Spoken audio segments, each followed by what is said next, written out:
Сәлем қыздар, бүгін сіздермен бірге ерекше тағам дайындайтын боламыз. Қарапайым үйден табылатын заттармен жасалады. Ол үшін баялыны алып бөліп аламыз. Осылай ортасынан бірге және де тағы да ортасынан екіге бөлеміз.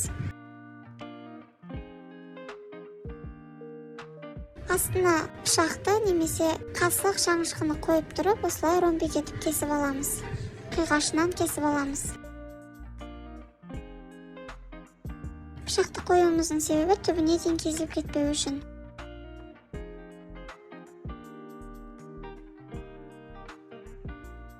Сосын бір ыдысты алып, баклажандарымызды, яғни баялыларымызды орнатып, ішіне салып, үстінен бетін жауып тұратындай етіп су құямыз. Бір шай қасық тұзды салып, бетін бастырып қоямыз. Шамамен 20 минуттай тұрады. Осы арада салманы дайындап аламыз. Ол үшін фаршқа блендерден майдаланған пиязды немесе қолдан майдалап тұрылған пияз бен сарымсақты қосамыз. Және де бір жұмыртқа,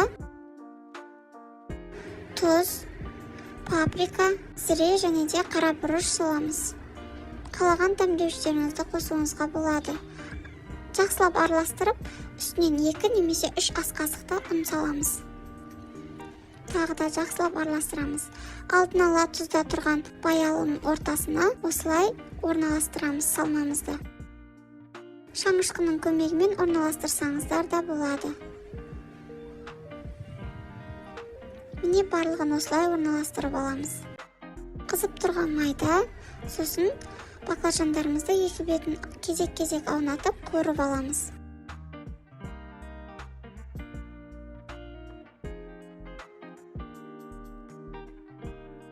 Екінші бетін аударамыз.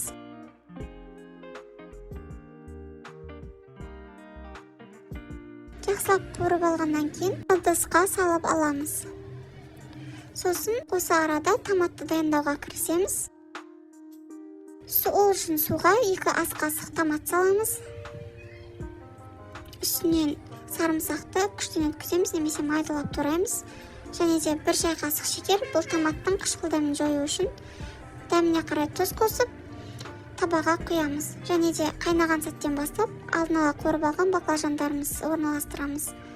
20-30 минуттай пісіріп, дастарханға ұсынамыз.